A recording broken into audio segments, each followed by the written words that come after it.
Hello, everyone, and welcome back to English Together. I'm Olivia.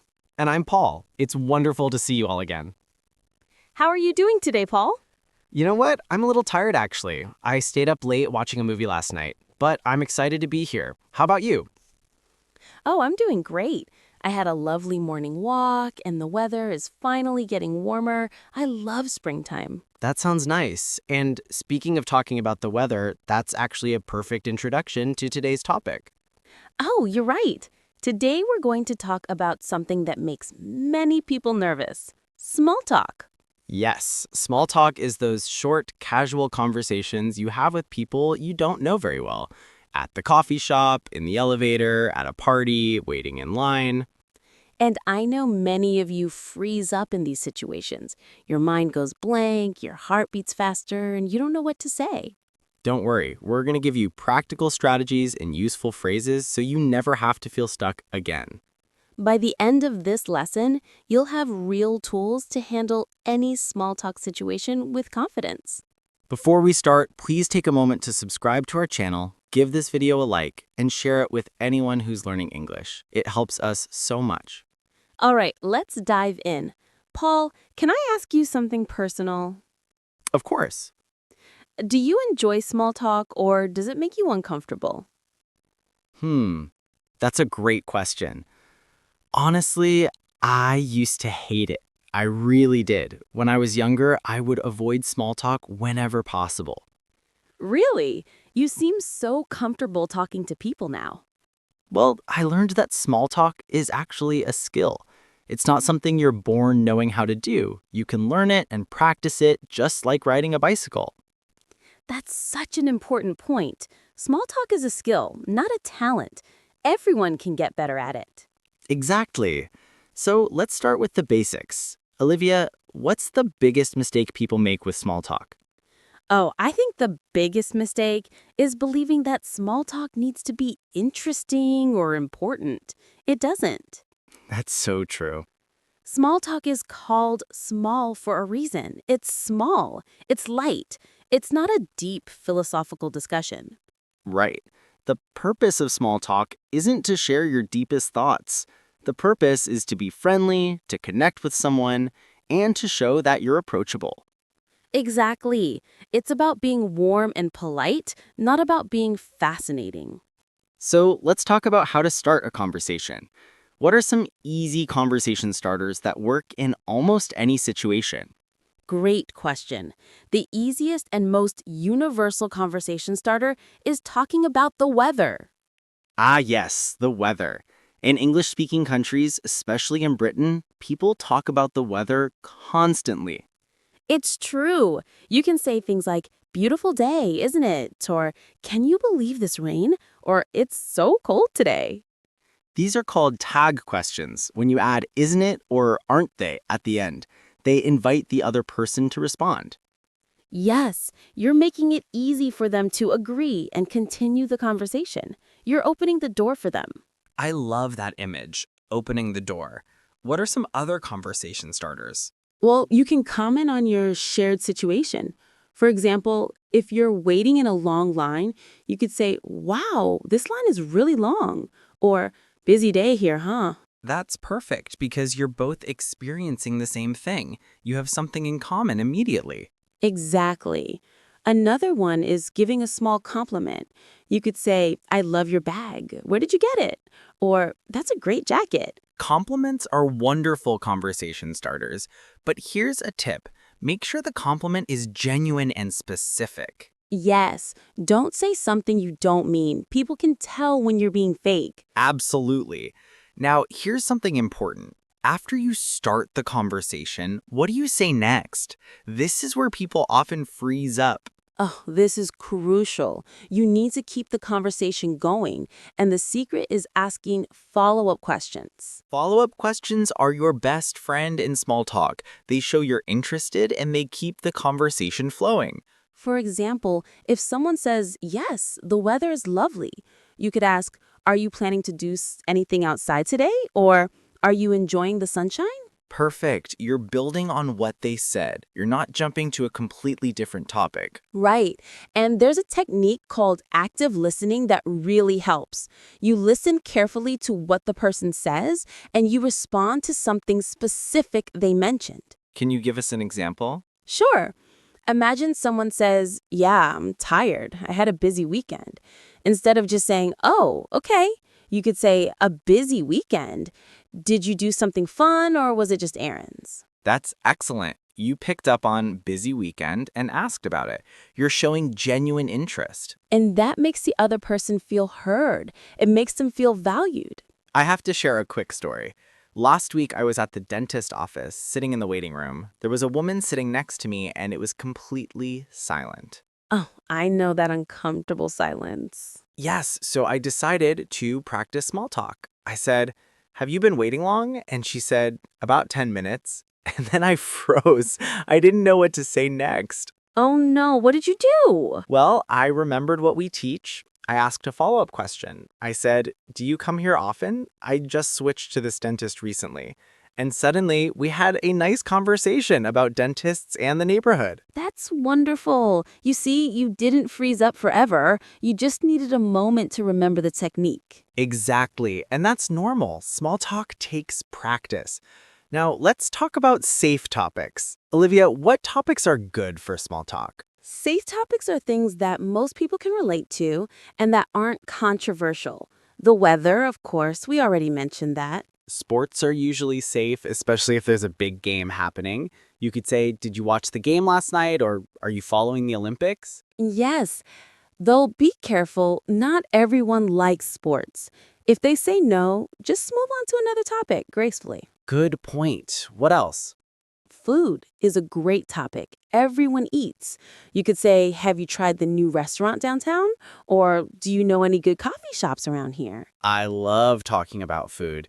It's safe and it's interesting to most people.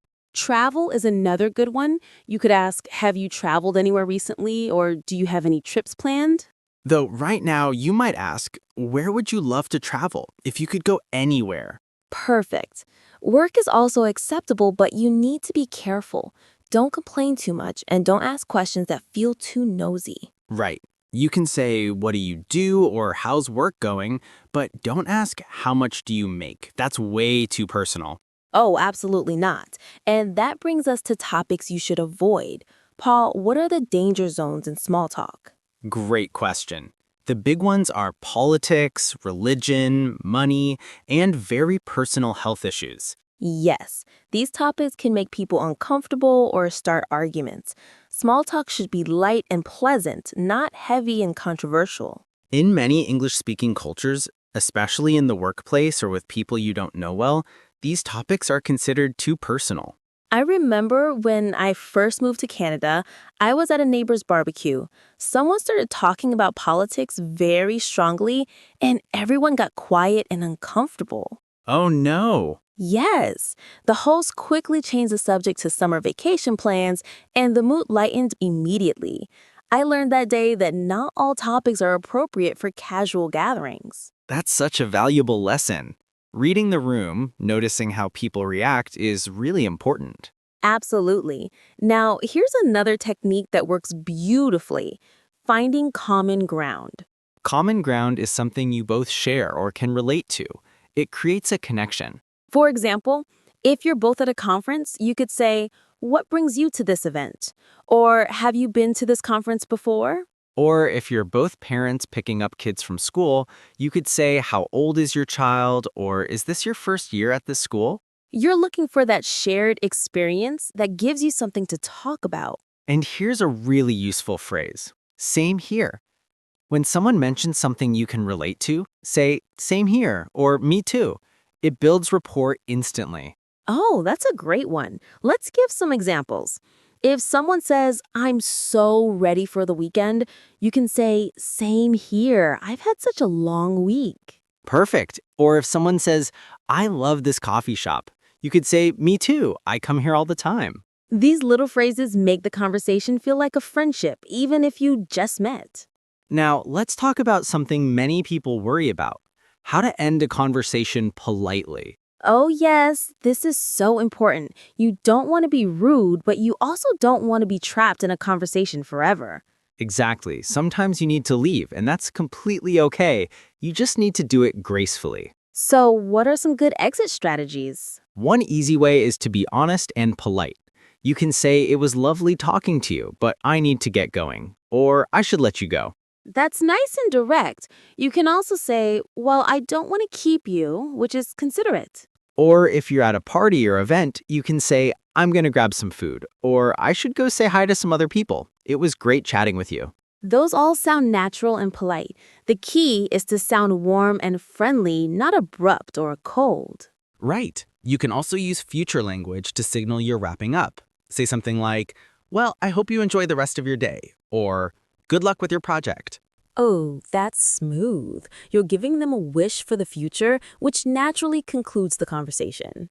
And here's a nice touch. If the conversation went well, you can say, it was really nice talking to you, with a genuine smile. That leaves a positive impression. Even though you're ending the conversation, you're being warm about it. Now, I want to address something important. What if you genuinely don't know what to say? What if your mind goes completely blank? This happens to everyone, Paul. Even native speakers freeze sometimes. So what do you do in that moment? First, take a breath. It's okay to have a moment of silence. You can say, let me think, or that's a good question. Those phrases buy you time to think. Exactly. And here's another trick. You can always ask the other person a question. Turn the attention to them. For example, If someone asks you about your weekend and you can't think of anything interesting to say, you can keep your answer short and then ask them back. It was pretty quiet, actually. How was yours? that's brilliant. You're keeping the conversation moving without putting pressure on yourself to be entertaining. Right. And remember, the other person is probably feeling a bit nervous too. Small talk is awkward for most people. That's so true. We're all in this together. Another helpful tip, if you're really struggling, you can make a light, honest comment about the situation. You could say, I'm not great at small talk, but I'm trying, with a smile. That's actually charming. It's vulnerable and honest, and most people will appreciate it. Yes, and they'll probably try to help you feel more comfortable. People are generally kind. Absolutely. Now, let's talk about body language quickly, because it's part of small talk too. Oh, this is so important. Even if your words are perfect, your body language needs to be friendly and open. What does that mean? Make eye contact, but not too intense. Smile naturally. Don't cross your arms. That looks closed off. Nod when the other person is talking to show you're listening. Lean in slightly to show interest. And if you're holding your phone, put it away. Looking at your phone while talking to someone is very rude. These nonverbal signals tell the other person, I'm engaged in this conversation. I'm happy to be talking to you. Exactly. Small talk is as much about how you make someone feel as it is about what you say. That's beautiful. Okay, I think we've covered so much. Let's review everything we've learned today. Great idea. So we talked about surviving awkward small talk and not freezing up. First, we learned that small talk is a skill, not a talent. Anyone can get better at it with practice. We learned that small talk doesn't need to be deep or fascinating. It's about being friendly and making a connection. We talked about conversation starters. You can talk about the weather, comment on your shared situation, or give a genuine compliment. We learned about follow-up questions and active listening. Listen carefully and ask about something specific the person mentioned. We covered safe topics, weather, food, travel, sports, and work in a general way. And we learned which topics to avoid: politics, religion, money, and very personal matters. We talked about finding common ground, looking for shared experiences you can both relate to. We learned useful phrases like "same here" and "me too" to build rapport. And we covered exit strategies, being polite and honest, using future language, and ending on a warm note. We also learned that it's okay to freeze up sometimes. You can buy time with phrases like, let me think, Or turn the question back to the other person. And don't forget body language. Make eye contact, smile, don't cross your arms, and put your phone away. Here are some key phrases to remember. Beautiful day, isn't it? This line is really long. I love your bag. Did you do something fun? Same here. It was lovely talking to you. I should let you go. Practice these phrases. Say them out loud. Get comfortable with them. And remember, everyone feels awkward sometimes. You're not alone in this. Start small. Practice with one person this week. Maybe the cashier at the grocery store or someone in the elevator. Just one small conversation. That's all you need to start building confidence. You can do this. We believe in you. Well, I think that's a perfect place to wrap up today's lesson. I agree. This was fun, Olivia. I always enjoy talking about real-life English skills. Me too. And small talk is such a practical skill that our viewers can use immediately. Absolutely. I hope everyone feels more confident now about handling those awkward moments. Thank you all so much for watching. We really appreciate you spending this time with us. Yes, thank you. If you found this helpful, please give us a thumbs up, subscribe to English Together, and share this video with your friends who are learning English. And here's our question for you. What's your most awkward small talk story? We'd love to hear about it. Yes, tell us in the comments. Have you ever frozen up in a conversation? What happened? Or tell us which tip from today's lesson you're going to try first. We'd love to hear from you in the comments. Your stories and questions help us create better content for you, so please share. And remember, making small talk in a new language is brave. You should be proud of yourself for trying. Every conversation is practice. Every practice makes you better. Thank you again for being a part of our English Together family. Goodbye for now. See you next time. Keep practicing and stay confident.